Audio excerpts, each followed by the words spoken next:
et au pass sanitaire. Débat dans un instant avec mes invités. Après la Martinique, la Guadeloupe va-t-elle être reconfinée? Le préfet tient une conférence de presse ce soir. Le ministre de l'Outre-mer, Sébastien Lecornu, en déplacement aux Antilles, sera mon invité à 23h15 en direct. Le taux d'incidence atteint des niveaux records dans les deux îles. 65 morts, bilan des incendies en Algérie, le nord du pays, la région de la Kabylie sont en proie à de gigantesques feux de forêt dont l'origine est souvent criminelle.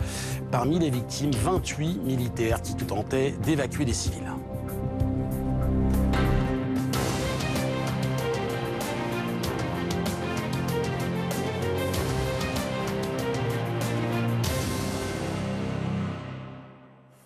Officiellement, pas d'inquiétude, mais c'est bien un nouveau tour de vis que le gouvernement s'apprête à donner face au variant Delta. Bonsoir Anthony Lebos, vous êtes au fort de Brégançon, dans le Var, pour BFM TV. Un message, je le disais, l'épidémie n'est pas derrière nous.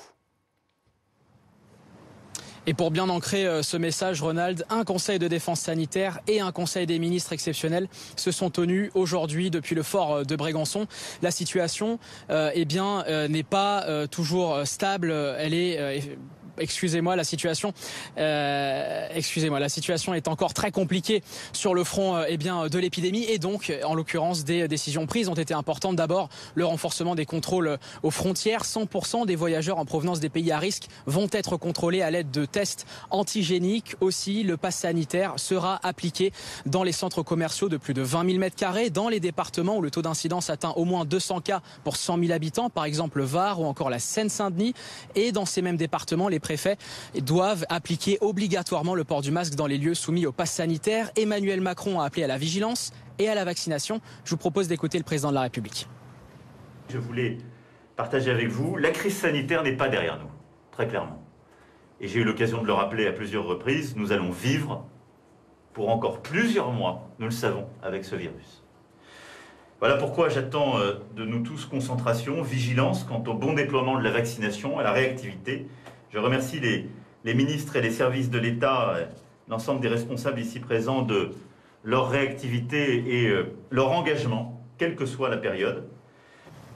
L'exécutif va surtout serrer la vis en Outre-mer. Aux Antilles, la situation est critique. Près de 1900 cas pour 100 000 habitants en Guadeloupe, du jamais vu en France. Un confinement très strict sera décrété en Guadeloupe ce mercredi soir. Un dernier mot enfin sur la Polynésie française, puisque là-bas, les contaminations explosent, la vaccination patine et les hôpitaux sont saturés. Un état d'urgence sanitaire a été adopté en Conseil des ministres. Aujourd'hui, il entrera en vigueur à partir du 12 août prochain sur ce territoire d'outre-mer.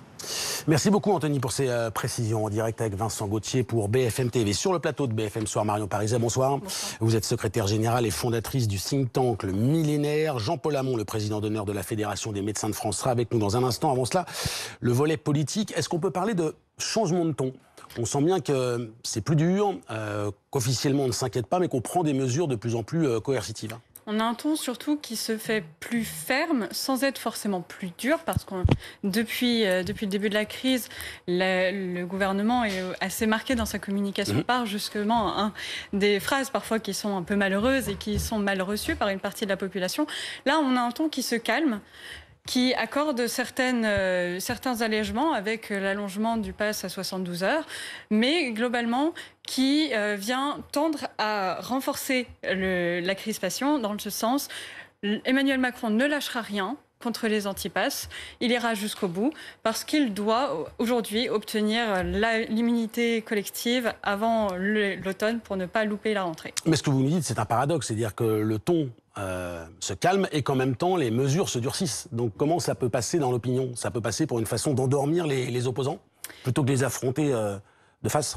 C'est une façon plutôt de jouer sur la durée. C'est-à-dire qu'aujourd'hui, le mouvement anti-pass, anti-vax, il est assez mixte. On en sait déjà toute la diversité. Aujourd'hui, il compte sur la mise en place, Emmanuel Macron compte sur la mise en place du pass sanitaire, la mise en place progressive, le fait que les gens s'habituent progressivement à avoir ce pass dans tous les lieux qu'ils fréquentent, pour pouvoir gagner à soi peut-être les gens qui étaient encore dans le doute et gagner l'opinion publique, parce que c'est une bataille d'opinion publique derrière, pour la rentrée, là encore. Bonsoir Jean-Paul Hamon, merci d'être avec nous. Je le disais, vous êtes président d'honneur de la Fédération des médecins de France. Ces mesures un peu plus dures, on va y revenir dans un instant en réécoutant Gabriel Attal, mais ça veut dire quoi? Ça veut dire que cette quatrième vague est plus intense que prévu? C'est-à-dire que c'était annoncé, hein, les tests qui allaient devenir payants à la mi-octobre, ils sont à peu près, l'Allemagne a à peu près la même attitude. Hein. On voit bien qu'il faut absolument se vacciner. Ce qui se passe aux Antilles est significatif. Moins de 20% de la population vaccinée et on est obligé de tout refermer, de faire appel à d'autres soignants qui viennent de métropole donner un coup de main. On voit que la vaccination est le seul outil qui permet d'éviter les formes graves. Encore une fois, ça n'évite pas de devenir positif, mais vous évitez d'avoir des formes graves, d'éviter d'aller à l'hospitalisation et d'éviter d'aller en réanimation. Les chiffres sont parlants. 83% des gens qui sont hospitalisés ne sont pas vaccinés, 87% qui sont en réanimation ne sont pas vaccinés. Je ne sais pas ce qu'il faut faire comme dessin pour décider les gens à se vacciner. C'est une urgence. Question qui revient assez régulièrement désormais, une épidémie, un Covid des non-vaccinés. C'est ce que vous nous dites dans d'autres termes ? C'est clair qu'il faut que les gens se vaccinent, quoi. Moi, j'ai vu ma dernière consultation, parce que je suis en vacances depuis 4 jours, j'ai vu ma dernière consultation, j'ai vu 4 personnes qui hésitaient, une qui était absolument contre, qui est végane et compagnie, donc j'ai dit bon, c'est mort, celle-là je pourrais jamais la convaincre.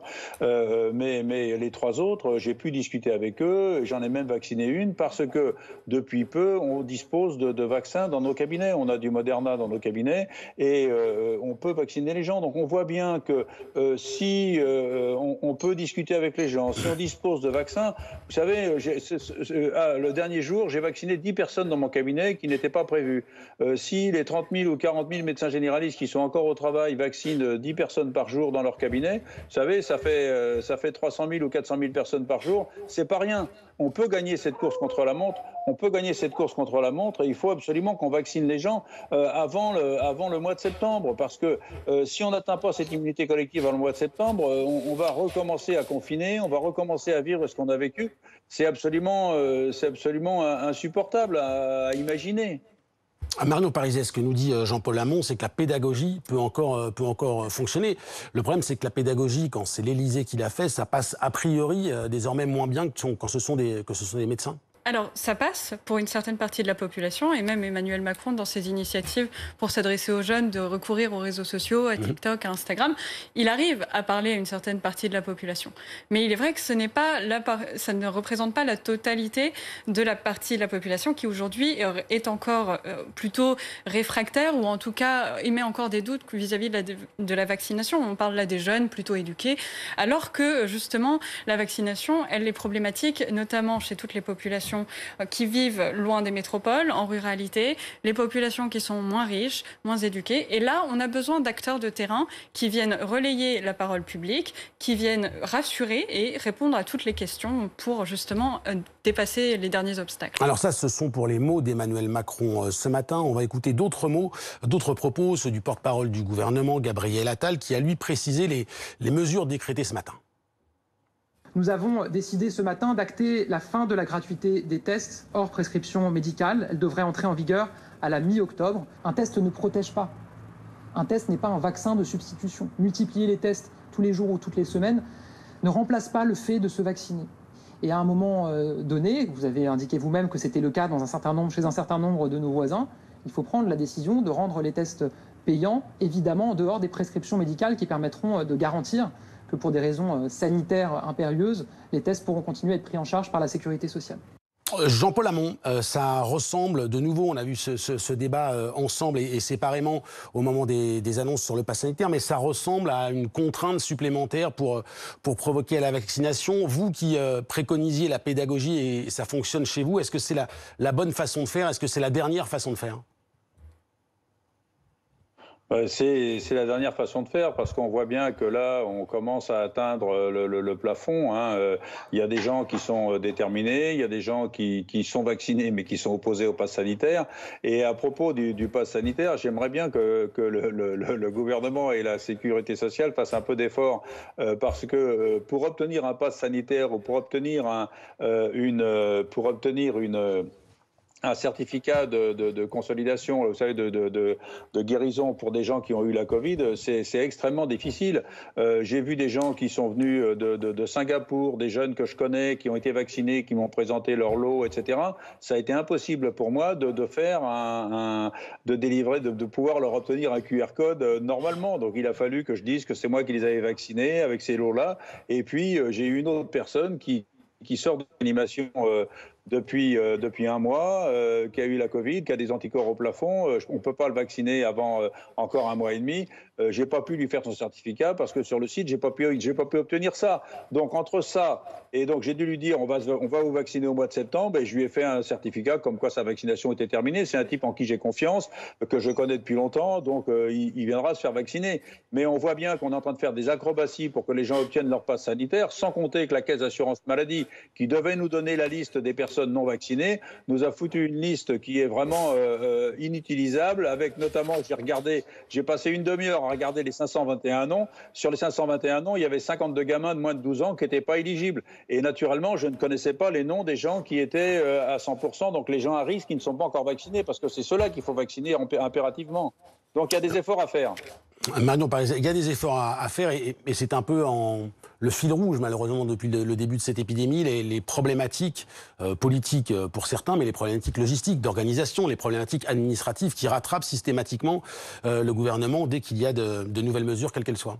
Malheureusement, c'est aussi le lot des crises, de provoquer aussi la rupture, quelles que soient les situations, dans nos capacités à mettre en œuvre.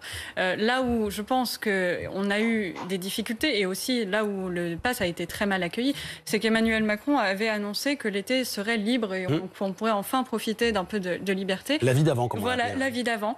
La vie d'avant, mais ça, finalement, le 12 juillet, il nous a annoncé que clairement, ça n'était pas le cas. Et la précipitation de la mise en œuvre, qui est certes nécessaire du point de vue de l'évolution sanitaire, parce que là encore, on a un retard de 1 à 2 mois vis-à-vis de l'évolution de la crise et des nombres de cas au Royaume-Uni, ce qui fait que nous, on sera dans le pic normalement vers septembre-octobre. Donc, on a tout intérêt à commencer très tôt. Mais ce début très tôt, il anticipe, il arrive en plein milieu des vacances, il arrive dans une période où un certain nombre de personnels soignants sont également en congé, en vacances. Et il faut le temps, dans tous les cas, de mettre en place un système qui soit acceptable. Dans ce sens-là, la mise en place du pass sanitaire, le débat parlementaire qui a eu lieu autour du pass sanitaire était essentiel. Aujourd'hui, la question de la logistique, c'est pas le Parlement qui s'en charge. Malheureusement, c'est aux mains directement des acteurs de la santé de faire avec au fur et à mesure. On a le droit, et les commerçants comme les soignants ont le droit d'attendre du gouvernement un peu d'aide sur ce plan-là.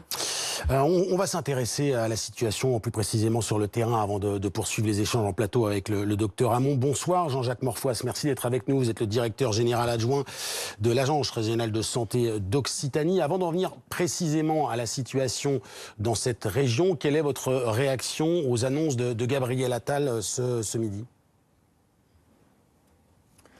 Écoutez, je pense que l'heure est à l'action, que ce soit vis-à-vis de la mise en place du pass sanitaire, dont je rappelle que la solution la plus simple pour valider son pass sanitaire, c'est encore la vaccination. Et c'est infiniment plus simple que des tests itératifs. Donc je crois qu'on attend tous collectivement, que ce soit nous en tant qu'agence régionale de santé, les professionnels de santé, les familles, à ce que effectivement cette vaccination se généralise pour pouvoir diminuer l'impact de cette épidémie, de cette 4e vague sur le système de santé. Ce que l'on entend régulièrement, c'est que le durcissement de ces mesures autour du pass sanitaire, en gros, ça ressemble au meilleur moyen, au seul moyen de pousser à la vaccination. Non, écoutez, d'abord, je crois que le pass sanitaire, c'est une chance.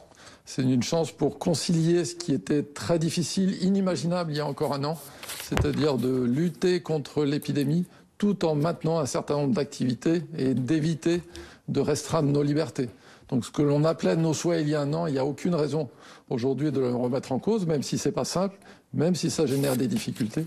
Je crois que très sincèrement, c'est une chance pour le pays. On va s'intéresser plus précisément à cette région Occitanie. Un chiffre qui résume la dégradation de la situation, ce taux d'incidence désormais 600 pour 100 000 habitants. 413 pour 100 000 habitants sur 7 jours, mais ce taux qui n'en finit plus de monter. Comment vous l'expliquez ? Alors Je vais juste peut-être reformuler un tout petit peu. Effectivement, Allez-y. on est sur un plateau très stable depuis plus de 10 jours. Au-delà de 400 nouveaux cas, ce taux d'incidence, 400 nouveaux cas pour 100 000 habitants par semaine. Et c'est depuis plus d'une semaine qu'on observe ce plateau extrêmement haut, qui est, je le rappelle, 8 fois supérieur au taux d'alerte habituellement toléré dans une épidémie. Et comme vous le dites à juste titre, certains départements se distinguent, notamment l'Hérault, qui est au-dessus de 600. Alors comment on l'explique ?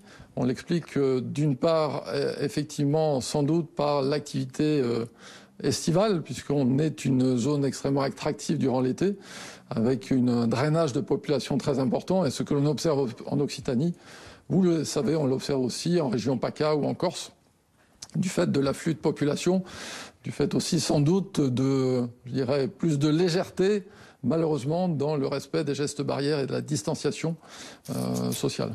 Le corollaire, la conséquence, quelle est la situation dans les hôpitaux de cette région ?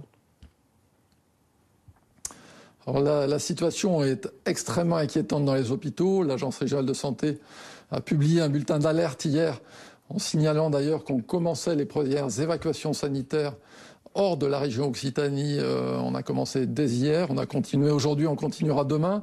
Simplement pour dire que dans les projections qui sont faites à partir de ce que l'on constate aujourd'hui et des projections données par l'Institut Pasteur, on sera en saturation très certainement de l'ensemble des services de réanimation de la région en fin de cette semaine pour le week-end du 15 août. D'où notre décision d'anticiper, de déclencher le plan blanc la semaine dernière, vous le savez, ça a été relayé, pour augmenter les capacités de réanimation dans la région, déprogrammer au maximum, reporter un certain nombre d'activités pour limiter l'activité dans ces services de soins critiques des patients non Covid et effectivement pratiquer un certain nombre d'évacuations sanitaires. Comment ça se passe, la cohabitation sanitaire, évidemment, entre les résidents et les touristes? On sait que cette promiscuité, cette proximité peut aussi engendrer une hausse des contacts et non une hausse des contaminations. Bien sûr, effectivement, l'afflux de population génère un risque, d'où, encore une fois, l'importance de l'ensemble des mesures qui sont prises et l'importance de la mise en place du pass sanitaire dès cette semaine, qui est appliqué, comme vous l'avez relayé, dans l'ensemble des activités économiques, dans l'application de la loi sur le pass sanitaire. C'est extrêmement important pour diminuer, puisque aujourd'hui on subit l'impact sur le système de santé du début de la croissance exponentielle de la 4e vague. Les projections de l'Institut Pasteur montrent que ce pic sera atteint sans doute mi-septembre, à partir du 8 septembre. Donc on a encore beaucoup de chemin devant nous. Il est encore temps de se vacciner pour faire en sorte que ce pic vraiment ne se prolonge pas au-delà de la moitié du mois de septembre. Merci beaucoup Jean-Jacques Morfoys, directeur général adjoint de l'ARS Occitanie, d'avoir été avec nous en direct. Jean-Paul Hamon, est-ce qu'on a... Merci à vous. Merci beaucoup. Déconfiner, desserrer les taux, quels que soient les mots, un peu trop tôt alors qu'on rentrait dans cette période estivale avec évidemment des mouvements de population et des contacts un peu multipliés. Non, je pense qu'on a été, ça a été tout à fait raisonnable. Là, effectivement, comme il était dit, il y a certainement une absence de respect des mesures barrières élémentaires du fait des vacances, du fait que l'épidémie était quand même avait bien diminué. Et puis il y a ce variant anglais qui est extrêmement contagieux, qui fait que au départ, on pensait que les gens vaccinés allaient pouvoir, souvenez-vous de Joe Biden, on allait pouvoir quitter le masque à partir du moment où on était vacciné. Sauf que là, on se rend compte que même vacciné, on peut transmettre beaucoup plus faiblement, mais on peut transmettre le virus. Et donc, les gens sont proches les uns des autres. Il y a eu la réouverture des boîtes de nuit. Il y a eu les vacances avec des fêtes en plein air, mais des fêtes où les gens dansent, etc., sans masque, etc. Donc, tout ça fait que l'absence des mesures barrières et l'extrême de ce virus-là, de ce variant Delta, fait que ça redémarre. Mais en même temps, on peut constater quand même que bien qu'on n'ait pas atteint l'immunité collective avec les 50-60% de personnes françaises vaccinées, on se rend compte que même si ça augmente dans les hôpitaux, ça augmente beaucoup plus faiblement que ça n'augmentait lors des dernières vagues. Donc là, on est quand même à 1700 personnes en réanimation, ça a doublé en 15 jours, mais on est loin des 7200 lits occupés en réanimation qu'on a connus lors de la troisième vague. Donc le message, malheureusement, vaccinez-vous le plus tôt possible. N'attendez pas d'être rentré pour vous vacciner. Vaccinez-vous sur vos lieux de vacances, que les jeunes se vaccinent parce que il faut impérativement que leur immunité soit acquise quand ils vont rentrer, quand ils vont reprendre les cours. C'est le seul message qu'on peut délivrer, malheureusement. Et puis, quand même, ce que j'aimerais rajouter, c'est que je dois être le seul indicateur d'air, et je ne comprends pas pourquoi, parce qu'on pourrait sécuriser les classes, les salles d'attente, les petits commerces, les restaurants. Il y a des purificateurs d'air qui sont fabriqués par 2 sociétés nantaises, et on pourrait très bien, il n'y a aucun risque pour la population, ça c'est des pièces qui font 50 mètres carrés, 2,50 m de haut, donc on voit que ça pourrait sécuriser, ça diminue la circulation du virus de façon notable. Je ne vois pas pourquoi on n'investit pas massivement là-dedans. Tout ce qui peut réduire la circulation du virus est bon à prendre. Et en ce moment, on n'atteindra pas le taux de vaccination au mois de septembre, fin septembre. Donc c'est impératif qu'on mette tous les moyens en place. Les purificateurs d'air, Marion Pariset, c'est l'une des propositions notamment de l'opposition de la France Insoumise qui a à de multiples reprises proposé donc la mise en place de ces purificateurs d'air. Est-ce que c'est une question de pression? C'est-à-dire que le relâchement des mesures était une conséquence de la pression sociale, économique, et que désormais on est dans l'autre sens, et que la pression sanitaire remonte, et que donc on est contraint de redurcir encore un peu les mesures. Tout à fait. Emmanuel Macron, depuis le début, le gouvernement marche sur des œufs parce qu'il doit concilier justement les intérêts économiques et l'intérêt sanitaire. On ne peut pas aujourd'hui envisager encore de refaire un confinement qui serait en effet totalement pénalisant et mortel pour une partie de nos entreprises, de nos commerçants, de nos restaurateurs. Ça n'est plus une option envisageable à ce stade. Donc Emmanuel Macron est obligé aujourd'hui de prendre des libertés d'un côté pour s'assurer que d'ici quelques mois, on puisse encore continuer à vivre avec ce virus. C'est un équilibre qui est difficile à maintenir, qu'il essaye malgré tout et qui transparaît dans les décisions du Conseil de défense. Illustration avec la visite de Jean Castex dans l'Aude aujourd'hui, arrivé ce matin à Carcassonne. Le Premier ministre a notamment visité le service de réanimation de l'hôpital de la ville.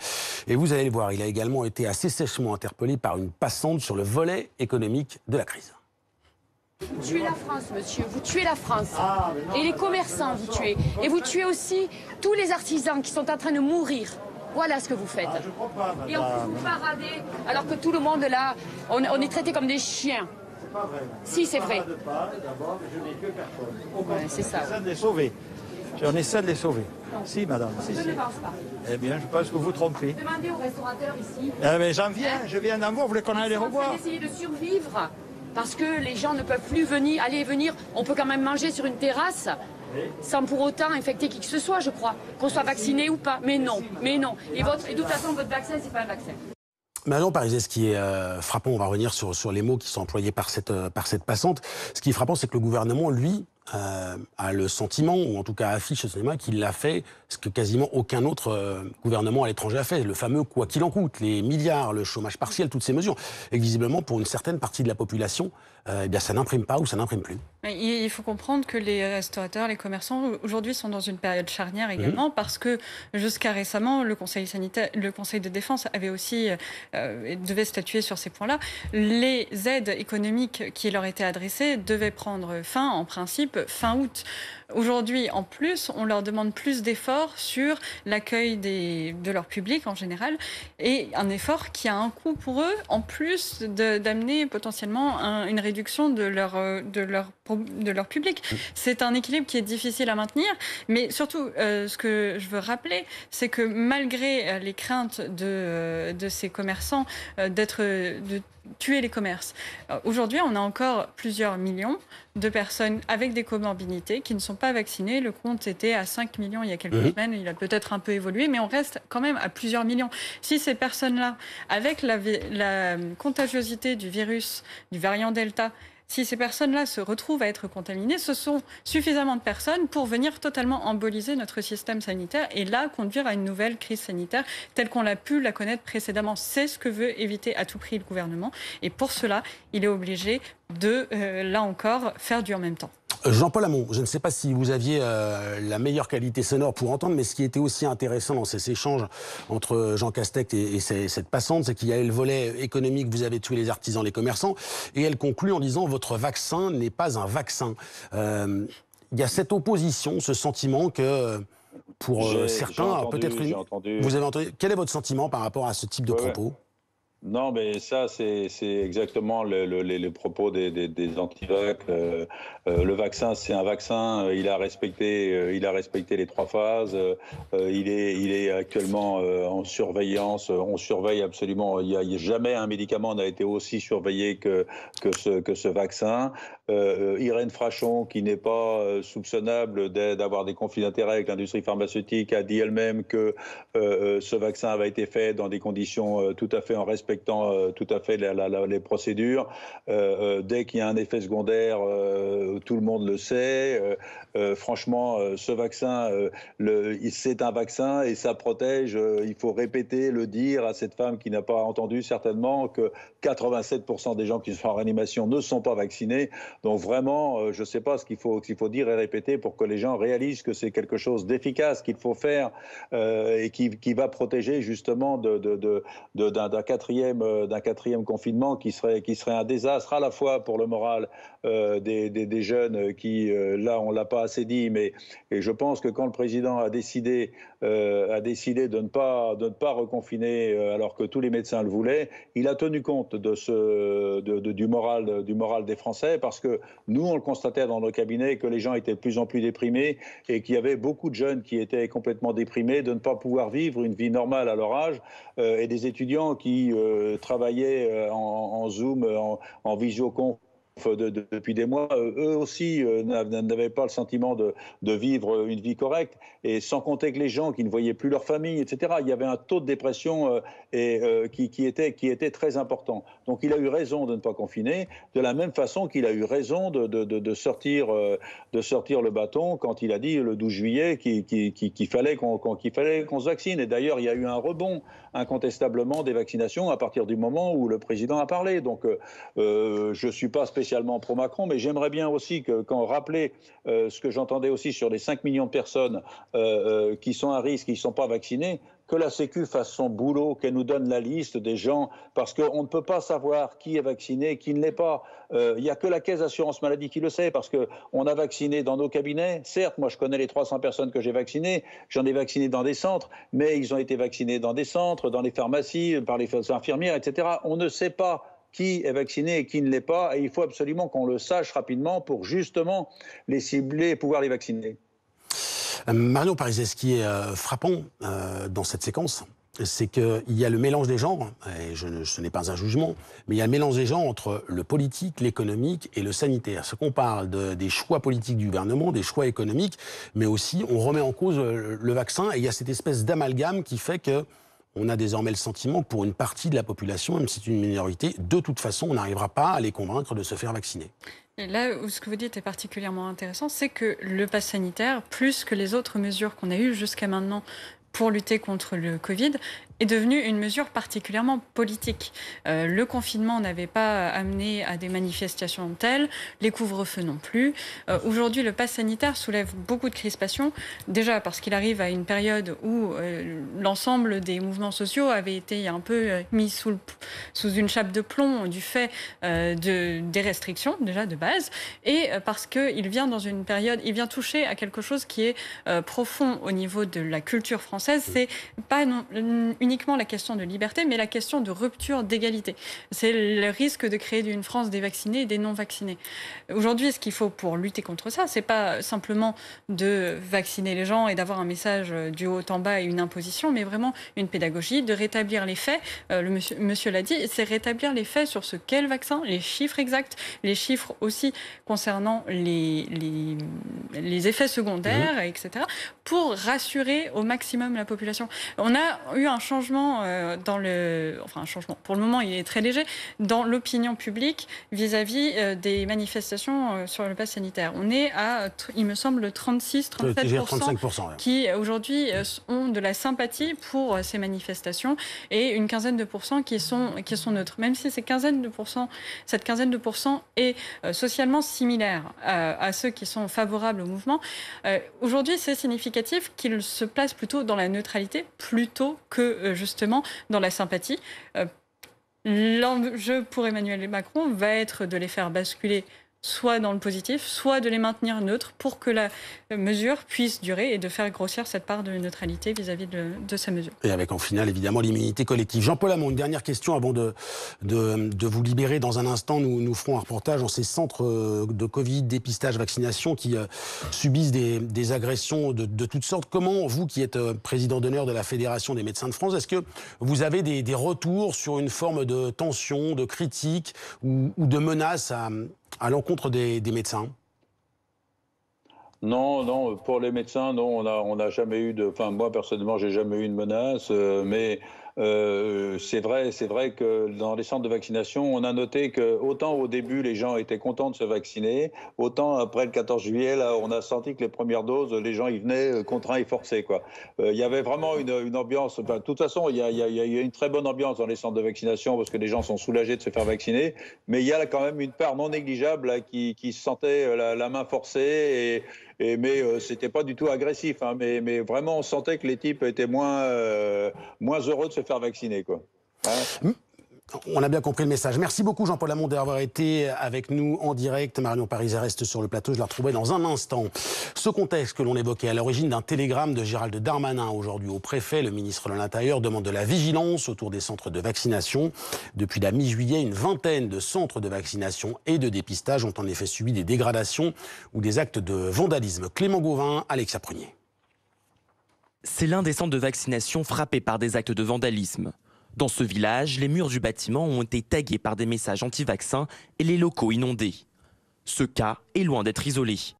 Depuis le 14 juillet, plus d'une vingtaine de centres de vaccination ou de dépistage ont été vandalisés, soit près d'un par jour. Aucun département n'est épargné.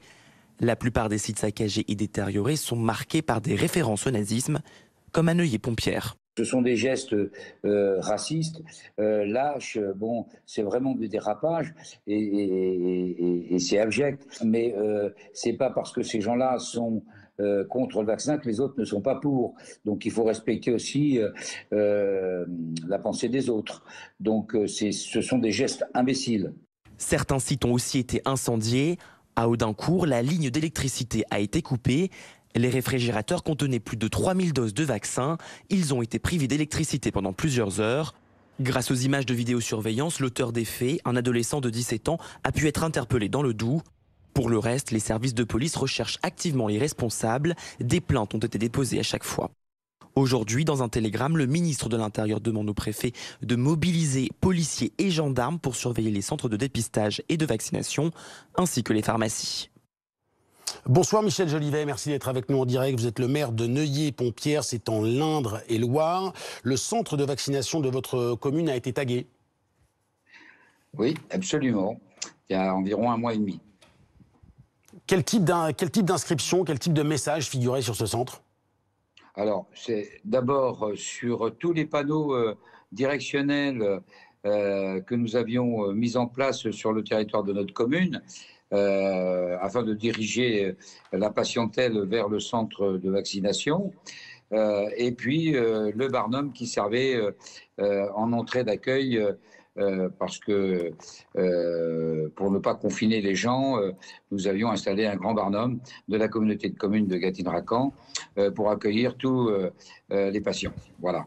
Et donc nous avons eu sur nos panneaux des croix de David et sur le barnum une croix de David également, et aussi ce qui est assez curieux, une cible. Voilà. Donc c'est assez significatif. Clairement, la signification, évidemment, c'est d'ailleurs ce qu'on retrouve parfois dans certaines manifestations. Mais comment vous expliquez ces amalgames entre parfois le nazisme, la communauté juive et le fait d'aller taguer un centre de vaccination dans une commune comme la vôtre?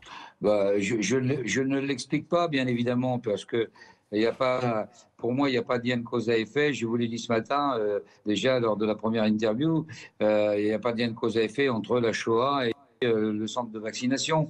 Maintenant, tout le monde doit être conscient qu'il faut se faire vacciner si on veut endiguer cette épidémie, cette pandémie, et nous n'avons pas d'autre solution. Et le centre de secours de Neuilly-Pompières, enfin, l'accueil des patients pour être vaccinés contre la Covid-19 a été quelque chose de formidable, puisque à ce jour, on a vacciné près de 50 000 personnes. Voilà. Juste une dernière question, en dehors de cet épiphénomène évidemment très regrettable de centres de vaccination, quels sont les commentaires de vos administrés, des gens que vous rencontrez? Est-ce qu'il y a une opposition de fond, de principe intellectuel, ou une inquiétude seulement sur les possibles effets secondaires de ce vaccin? Qu'est-ce qu'on vous dit? Non. Moi, je vais vous dire, je l'ai dit à quelques-uns de vos collègues sur d'autres chaînes qui sont intervenus et pour lesquels j'ai aimablement répondu également. C'est bien normal et légitime aussi. Il faut le faire savoir.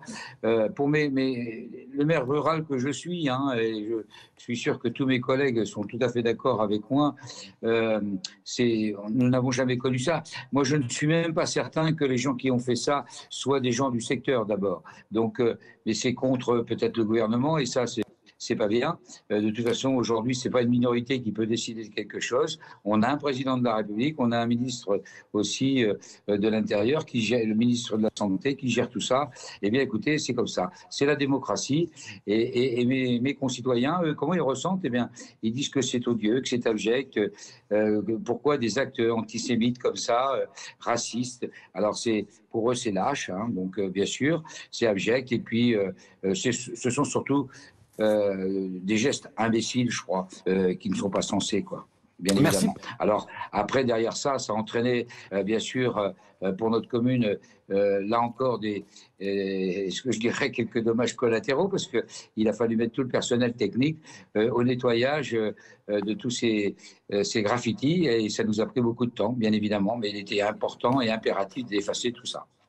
Merci beaucoup Michel Jolivet, maire de Neuilly-Pompières en Indre-et-Loire, d'avoir été avec nous pour évoquer cette situation. Bonne Merci soirée beaucoup. À vous aussi. Merci beaucoup. Marion Pariset, c'est quand même un risque. On parle d'épiphénomène, mais une moyenne d'un lieu ayant un lien avec la vaccination, avec l'épidémie dégradée chaque jour. Est-ce qu'il y a ce risque de radicalisation, au fond ? Alors, on l'a vu à travers les manifestations, c'est le mouvement anti-pass sanitaire, si on veut résumer, parce qu'il comporte différentes communautés.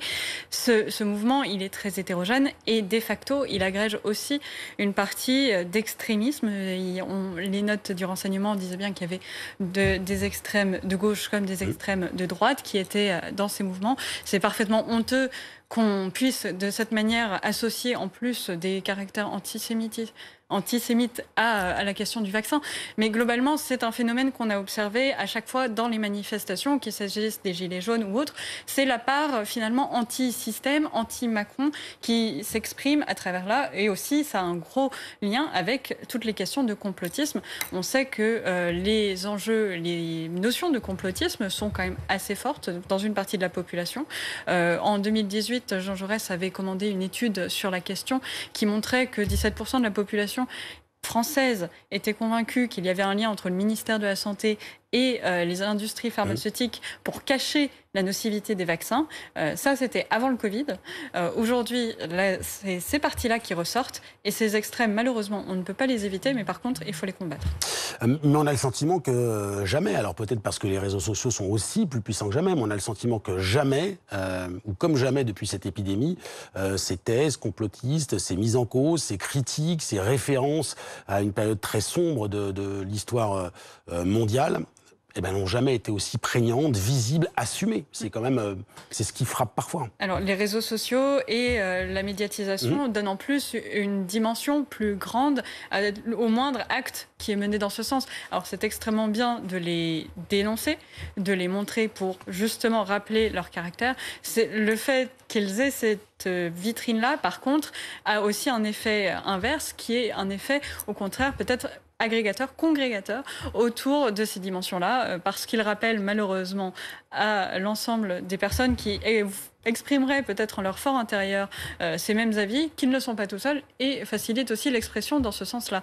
On peut avoir des effets d'imitation qui se créent dans ce genre de cas-là. Ça a été le cas par le passé. Malheureusement, les réseaux sociaux et les médias ne font qu'accentuer cette dynamique. Une dernière question avant d'aller en Corse et en Martinique pour évoquer des situations assez compliquées. C'est qu'on a beaucoup parlé d'agrégation des colères. On sait que nous sommes le 11 août, je crois. La rentrée, c'est pour bientôt, dans 15 jours, 3 semaines, que si la mobilisation chaque samedi continue de se mobiliser, ça peut aussi drainer un autre public ou renforcer le public qui est déjà présent. Est-ce qu'il y a un risque de crise, alors sociale, ce ne serait plus vraiment le bon terme, mais de crise à la rentrée, alors que nous sommes désormais à moins de 9 mois de la présidentielle? C'est vrai, et c'est tout l'enjeu des 2 prochaines semaines, c'est de voir comment évolue la composition justement des manifestations anti-pass sanitaire. Est-ce qu'on reste sur le même public qu'on a eu jusqu'à maintenant, en grande partie, avec une forte part familiale aussi, de personnes qui sont anti-pass, ou en tout cas qui questionnent la justification du pass sanitaire, ou en tout cas son adéquation avec nos valeurs fondamentales? Ou est-ce qu'on évolue au contraire vers l'agrégation avec des mouvements? On sait que les pompiers, les infirmiers ont montré aussi des doutes concernant là plutôt la vaccination obligatoire, mais derrière peuvent s'agréger un certain nombre de demandes supplémentaires qui n'ont rien à voir avec le pass sanitaire. Et à 1 an des élections présidentielles, alors que le président a quand même mis en place un système de communication qui a tendance à saper tous les corps intermédiaires, on a le risque que d'autant plus de personnes viennent finalement profiter de cette opportunité pour descendre dans la rue, parce qu'aujourd'hui, descendre dans la rue, c'est pratiquement la seule méthode, le seul moyen pour s'adresser au président de la République. Marion Pariset, je reviens vers vous dans un instant. Avant cela, je les ai priorités au terrain. Dans un instant, nous serons en Martinique. Mais avant cela, je vous salue. Jean Canarelli, merci d'être avec nous. Vous êtes président du Conseil de l'Ordre des médecins de Corse du Sud. On voulait votre présence dans BFM Soir parce que la situation continue de se dégrader en Corse malgré le déclenchement il y a une semaine maintenant du plan blanc. Alors au CHU de Bastia, donc c'est dans Haute-Corse, l'autre partie de la Corse, le taux d'occupation du service Covid a atteint 100%. 12 personnes sont en réanimation. Quelle est la situation dans la partie sud de l'île? Alors dans la partie sud de l'île, on est sur une situation un petit peu différente. Au niveau occupation des services, on a un décalage d'une quinzaine de jours par rapport à la Haute-Corse sur la phase aiguë de l'épidémie. Donc on devrait avoir une occupation qui va continuer à monter pendant les jours à venir, en sachant qu'on a une petite stabilisation du nombre de nouveaux cas qui continue à croître, mais de manière plus modérée. Et surtout, il y a un point très important, c'est que la population a repris le chemin des centres de vaccination. Et à ce jour, on est maintenant en première dose injectée à plus de 75% de la population de plus de 12 ans. Donc on a quand même des éléments contradictoires qui vont arriver à ralentir, j'espère, ces entrées en hospitalisation. Ça veut dire que les mesures qui ont été prises, le durcissement de ces mesures commence à impacter l'action des résidents corses et peut-être aussi d'ailleurs des touristes qui, j'imagine, vont aussi se faire vacciner? Oui, les touristes peuvent se faire vacciner. Les résidents corses, depuis qu'ils ont pris conscience que cette épidémie n'était pas terminée, sont revenus en masse dans les centres de vaccination, alors qu'il y avait eu un fléchissement net à partir de la fin mai, du début juin, où on pensait, à tort d'ailleurs, être sorti de cette crise. Ce qui est évidemment frappant, c'est qu'il y a toujours un décalage entre le nombre de cas, le nombre d'hospitalisations, puis le nombre de personnes en réanimation. C'est-à-dire que le pire, en théorie, et ce qu'on ne vous souhaite pas évidemment, est encore devant vous. Comment vous allez pouvoir y faire face? Est-ce que c'est possible? Aujourd'hui, ça l'a été dans les phases précédentes. Il n'y a pas de raison qu'on ne fasse pas face.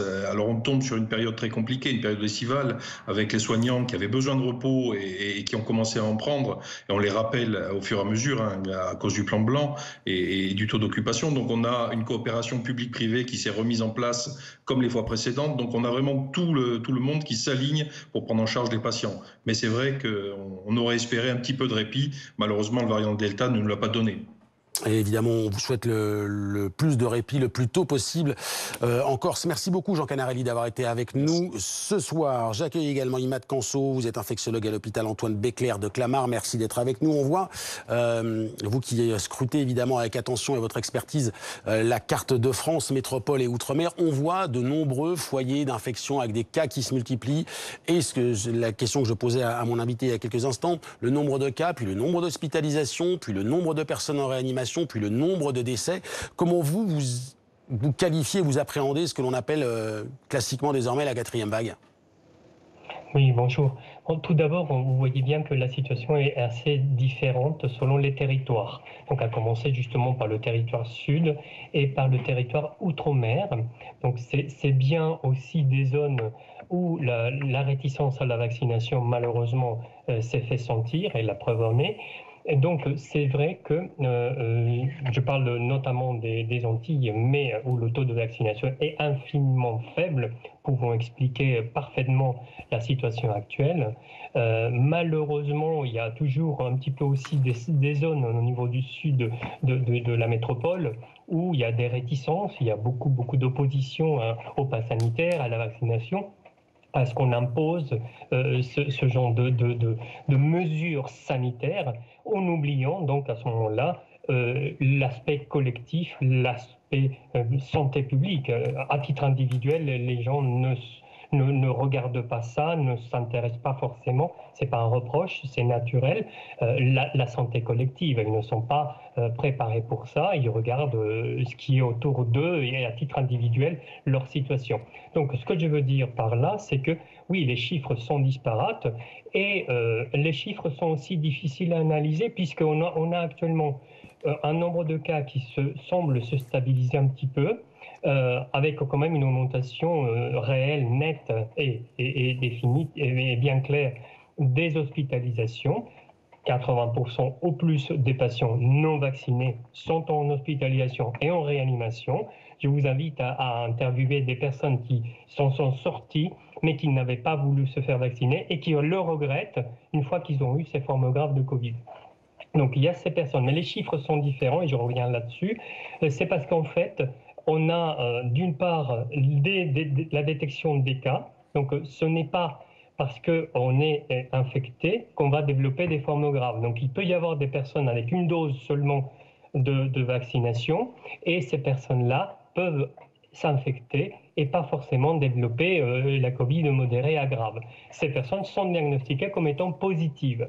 Donc il y a une différence entre ce chiffre, il faut l'analyser d'un côté, qui peut aussi se stabiliser un peu, et l'autre chiffre qui correspond justement aux entrées dans les hôpitaux et notamment aux réanimations. On avait vu un certain aplatissement, si vous voulez, donc après une montée qui est importante. Ensuite, la semaine dernière, je parle pour la PHP, donc Île-de-France, certaines régions, et les entrées continuent quand même d'augmenter. Évidemment que tout ça, ça complique la situation parce qu'on s'était quand même mis d'accord, le personnel médical, non médical, pour prendre les congés et pouvoir assurer justement le relais. Et bien sûr, ça vient compliquer la situation. Mais il est évident que le nombre de cas augmente et qu'on n'a pas encore un taux de vaccination suffisant au niveau de la France, et là je parle de pays entier, pour pouvoir éviter une sorte de déferlante quand même dans les hôpitaux. Parce que si vous imaginez la moitié de la population non vaccinée, parce que bon, même si on est déjà presque à 60%, cette partie qui reste non vaccinée est suffisante pour saturer les systèmes hospitaliers et donc les lits de réanimation par tout le territoire. Merci beaucoup Imad Kanso d'avoir avec nous ce soir. Vous avez répondu à l'ensemble des questions que je souhaitais vous poser. Et justement, puisqu'on parle de déferlante, une question après la Martinique, la Guadeloupe va-t-elle être confinée? Le taux d'incidence explose sur les deux îles. Et malgré l'envoi de renforts hier, les hôpitaux pourraient être débordés. Bonsoir professeur André Cabier, vous êtes infectiologue au CHU de Martinique. Une question justement sur ces renforts. Est-ce que vous les avez vus arriver au CHU? Bonsoir, donc nous les avons accueillis hier soir à leur descente d'avion et ils sont au travail depuis ce matin. Ils ont été accueillis, affectés dans les différentes unités et voilà, heureusement qu'ils sont arrivés parce que ça va nous permettre de consolider ce qui a été mis en place. de pouvoir soigner dans de meilleures conditions, même si la situation continue d'heure en heure à se dégrader à une vitesse très importante. Ça peut changer la donne pour l'accueil de ces nouveaux malades ?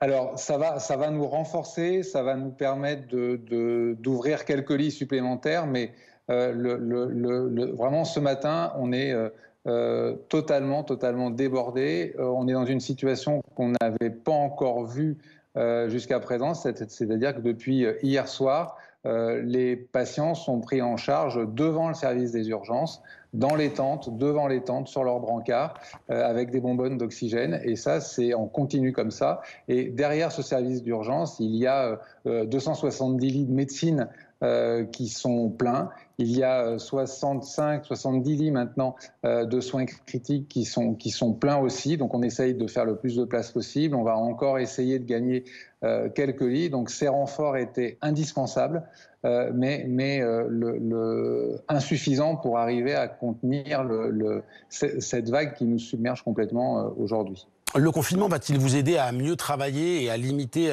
la progression de ce variant ? Alors oui, de toute façon, c'était indispensable d'avoir ce confinement. C'est vrai que le variant Delta est en grande progression, donc on espère que ce confinement va le ralentir un petit peu. Et puis surtout, il va permettre de ralentir un petit peu l'activité non Covid, notamment tout ce qui est traumatologie, accidentologie, qui était très très importante ces derniers jours. Donc ça, avec le confinement strict, ça va s'arrêter. Et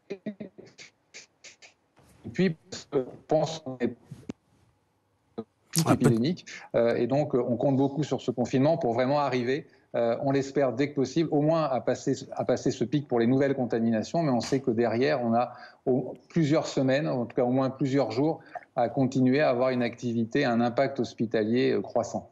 Merci beaucoup, professeur Cabier, d'avoir été avec nous en direct dans BFM Soir pour évoquer la situation. Sébastien Lecornu, le ministre de l'Outre-mer, qui est sur place, sera d'ailleurs mon invité. Ce sera ce soir à 23h15. Une dernière question, Marion Pariset. La situation dans les Antilles, c'est une loupe sur ce qui se passe mal. C'est-à-dire des moyens logistiques parfois insuffisants, beaucoup de réfractaires à la vaccination et forcément une épidémie qui explose. On a des caractéristiques, en tout cas, qui sont quasiment idéales pour l'explosion de la crise sanitaire et de l'épidémie dans les îles. Déjà, l'éloignement. Une île, on ne peut pas simplement se reporter sur le département voisin en l'absence de lit. Et on le voit, les transferts de malades, les transferts notamment en avion, sont très compliqués à organiser parce qu'ils nécessitent aussi toute une logistique pour pouvoir isoler les malades, éviter de contaminer les pilotes, le personnel de vol. Tout ça est très complexe à organiser et donc très lourd. On ne peut pas le faire tous les jours. Donc il y a cette dimension-là. Il y a aussi la dimension culturelle qui est une crainte plus ancrée en fait vis-à-vis et de la métropole, une défiance vis-à-vis des autorités, et notamment politiques. Et aussi simplement vis-à-vis de la médecine conventionnelle qui est liée à toute l'histoire et à la prégnance aussi de toutes les médecines alternatives qu'on peut trouver dans les îles.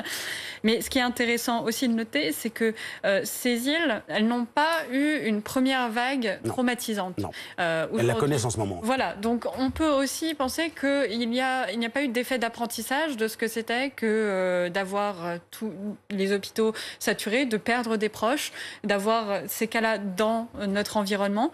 Et aujourd'hui, finalement, ils apprennent malheureusement rapidement par le mauvais côté et on va espérer que ça soit aussi l'électrochoc suffisant pour que la vaccination reprenne. C'est ce qu'on leur souhaite évidemment. Merci beaucoup Marion Pariset d'avoir été sur le plateau de BFM Soir. L'actualité météo également. 2 départements sont en vigilance orange canicule, la Drôme et les Alpes de Haute-Provence où la barre des 40 degrés pourrait être franchie. Un épisode intense mais plutôt bref. Voici les explications de Sandra Larue. 48,8, c'est la température relevée cet après-midi à Syracuse, en Sicile. Et c'est un record à l'échelle italienne, un record probablement également à l'échelle européenne. On a relevé aujourd'hui également, ce mercredi après-midi, 49 degrés en Tunisie. Et cette poche de chaleur méditerranéenne, eh bien, elle se rapproche progressivement de chez nous. Il a fait déjà très chaud ce mercredi après-midi, dans le Var notamment, où l'on a relevé jusqu'à 40,3 degrés. Météo France a d'ailleurs déclenché une vigilance orange sur 2 départements, la Drôme et les Alpes de Haute-Provence. C'est là qu'il va faire le plus chaud. En tout cas, c'est sur ces 2 départements que l'on atteint les seuils de vigilance. Mais il va faire très chaud d'une manière générale à l'échelle nationale pour cette journée de jeudi qui sera la plus chaude de l'épisode qui s'annonce. Mais c'est surtout sur le Midi-Pyrénées, sur le quart sud-est que l'on attend les valeurs les plus élevées. Il va faire ce jeudi après-midi 37 degrés à Toulouse et puis localement 35 à 38 degrés sur le sud-est, localement jusqu'à 40 degrés possible, voire même plus. Donc cette chaleur, elle va rester bien présente sur le quart sud-est tout au long de cette journée de jeudi et jusqu'à samedi inclus. Au nord, on aura quand même une baisse qui sera sensible dès la journée de vendredi. En revanche, ailleurs, donc sur le quart sud-est, cette chaleur, il faudra faire avec jusqu'à dimanche. Dimanche, les températures vont baisser. Il va falloir surveiller également la nuit prochaine, c'est ce mercure qui va rester très élevé. On attend ce jeudi matin jusqu'à 23 degrés encore du côté de Marseille, 22 degrés à Nice. Et puis, il faut quand même en profiter de cette chaleur, même si elle va être difficilement supportable par endroits, puisque à partir de la semaine prochaine, les températures vont baisser progressivement, si bien que mercredi, on pourrait même déjà se retrouver très légèrement en dessous des normales de saison. Et en attendant, cette poche de chaleur frappe déjà la côte méditerranéenne. 48,8 degrés relevés aujourd'hui à Syracuse, en Sicile. Sur l'autre rive, le nord de l'Algérie est en proie de gigantesques feux de forêt. Bilan 65 morts au moins, dont 28 militaires qui tentaient d'évacuer des civils. Images rassemblées et commentées par le Gaza. Un ciel noirci par les fumées et des habitations menacées par les flammes. Depuis lundi soir, le feu ravage les alentours de Tizi Ouzou. Les habitants tentent de ralentir sa progression avec les moyens du bord, pour éviter qu'il ne détruise les habitations. Bien combattu le feu pour protéger au moins les maisons. Voilà. Au moins les maisons. Voilà. On a évacué les vieux. On a resté à raconter chauffe. Dans ce paysage apocalyptique, les secours sont complètement débordés. Je ne peux pas vous dire si on est en train de vaincre le feu, mais on se bat avec tout ce que l'on a et j'espère que Dieu pourra nous aider. Selon les autorités, ces incendies qui se multiplient dans le nord de l'Algérie sont d'origine criminelle. Les vents violents et la canicule contribuent à la propagation des flammes. Dans cette autre localité, des familles entières doivent abandonner leurs terres. On était sur le point de quitter nos maisons quand le feu s'est approché de notre village. Je ne sais pas exactement ce qu'il s'est passé, je ne sais pas si les gens ont survécu ou pas. Des habitants qui demandent au gouvernement de solliciter une assistance internationale pour venir à bout de ces incendies avant que le bilan humain ne s'alourdisse encore plus. Et réponse à ces demandes d'Emmanuel Macron qui fait déployer 2 Canadair et un avion de commandement pour la région de Kabylie. BFM Soir, c'est fini. Dans un instant, votre 20h. Tout évidemment sur ce nouveau tour de vis avec les mesures développées et annoncées par Emmanuel Macron et Gabriel Attal. Perrine Storm, Léo Chapuis, dans un instant. Je vous retrouve moi à 22h.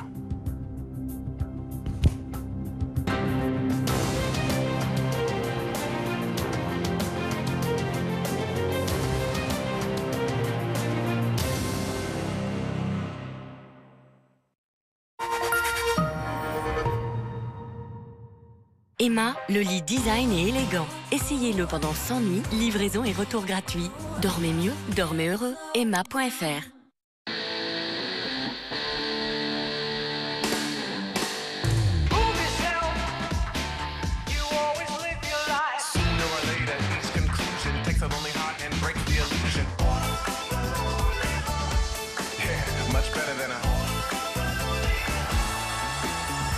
Repartir, redécouvrir, revivre. Renault.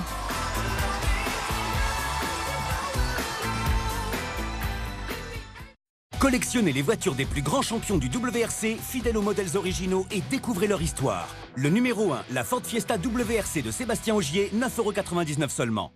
Vous voulez tous un monde plus juste, vous voulez tous un monde moins cher et vous voulez tous un monde plus proche. Bon, vous voulez tous un monde nickel, quoi. Alors c'est simple, il suffit d'entrer chez un buraliste. On est déjà 2 millions d'heureux à avoir trouvé notre compte. Nickel, un compte, une carte, un RIB en 5 minutes. Rejoignez le mouvement. Harold se sent bien ici. C'est bien ici, c'est bien ici, c'est bien ici. C'est sur bienici.com qu'Harold a eu son coup de cœur. Eh, c'est bien ici. Pour une recherche immobilière innovante, par vie de quartier et temps de trajet. Bienici.com, la meilleure façon de trouver son futur logement. Vous avez remarqué que dans le mot fromage, il y a mage? Eh bien, le mage de l'affinage, c'est lui. C'est grâce à lui que le reblochon se teint de saveurs douces et subtiles. Mon reblochon, je l'aime en toute saison. Découvrez mes idées gourmandes sur reblochon.fr. Retrouvez vos jeux préférés où vous voulez sur l'appli FDJ. À télécharger maintenant. Et pour jouer en toute sérénité, n'oubliez pas de fixer vos limites. Chaque génération a ses nouveaux conducteurs. Chez Ornicar, nous vous assurons dès le premier jour. Et celui d'après. Nous sommes à votre écoute les jours où tout va bien. Mais aussi les jours où ça pourrait aller mieux. C'est parce que nous vous connaissons depuis vos débuts qu'Ornicar lance une assurance auto, simple et transparente, à partir de seulement 12 € par mois. Ornicar, la conduite en toute sérénité. Ce vendredi, jackpot incroyable de près de 110 millions d'euros. Tu joues à l'euro million, t'as un ticket gagnant, tu fais quoi? Réfléchir là. Moi, je crois que je prendrais du temps. Ouais, c'est bien ça, ouais. Collectionnez les voitures des plus grands champions du WRC, fidèles aux modèles originaux et découvrez leur histoire. Le numéro 1, la Ford Fiesta WRC de Sébastien Ogier, 9,99 € seulement. Pourquoi un compte, ça coûte bonbon? Et pourquoi une carte, ça coûte un bras? Et pourquoi tout ça, ça coûte la peau des fesses? Avec Nickel, un compte, ça coûte juste 20 €. Oui, oui, 20 €. Alors, qui dit mieux que moins cher? Qui? Nickel, un compte, une carte, un RIB. En 5 minutes chez votre buraliste. Rejoignez le mouvement. Ça, c'est Marc. Ça, c'est son jardin. Joli, le jardin. Et ça, c'est sa borne anti-moustique connectée Kista, qu'il peut contrôler avec ça, pour que dans son jardin, il y ait beaucoup moins de ça, grâce à ça. Du coup, Marc est content, et nous aussi. Rendez-vous sur kista.com. Harold se sent bien ici. Il y a une bonne boulangerie. C'est bien ici. Il est à 5 minutes de l'école, 20 minutes de son travail. C'est bien ici. Et il adore nager. C'est bien ici. C'est sur bienici.com qu'Harold a eu son coup de cœur. Et c'est bien ici. Pour une recherche immobilière innovante par vite quartier et temps de trajet. Bienici.com, la meilleure façon de trouver son futur logement. Quand j'avais 8 ans, mon père et moi avons changé de vie. C'est avec lui que j'ai travaillé la vigne pour la première fois. Il m'a appris à comprendre la nature. Parfois injuste. Mais on a toujours pu surmonter ces épreuves. Ensemble.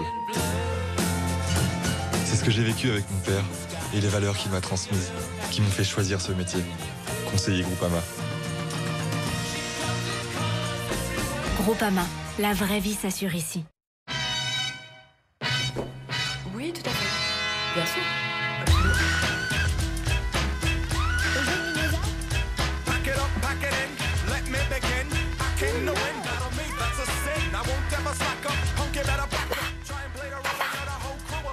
Vous avez passé une bonne journée? Plutôt calme. J'ai vu ça, oui. Bibox Fibre avec Wi-Fi 6. Profitez du meilleur des Wi-Fi partout dans la maison. On est fait pour être ensemble. Bouygues Télécom.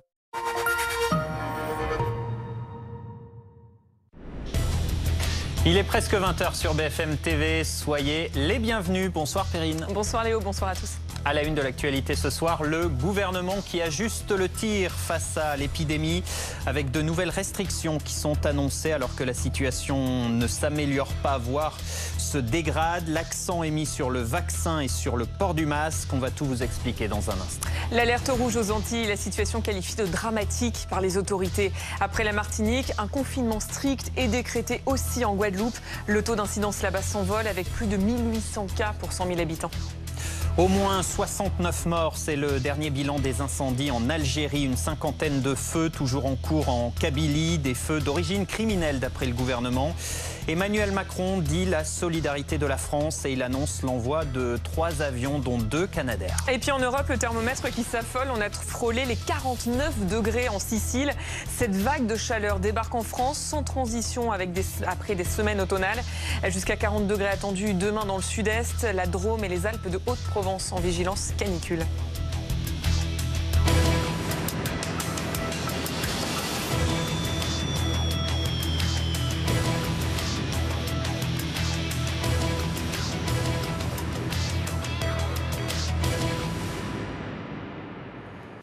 Emmanuel Macron a donc convoqué ses ministres en plein cœur de l'été. Nouveau conseil de défense sanitaire, c'était ce matin en visioconférence. Un conseil présidé par le chef de l'État depuis sa résidence d'été au fort de Brégançon. La situation sanitaire est très tendue d'après le gouvernement qui durcit le ton et qui renforce les mesures. On fait le point avec Anthony Lebos. Pour ancrer ce message de vigilance, un conseil de défense sanitaire et un conseil des ministres exceptionnels se sont tenus depuis le fort de Brégançon aujourd'hui. La situation sanitaire est plus que délicate.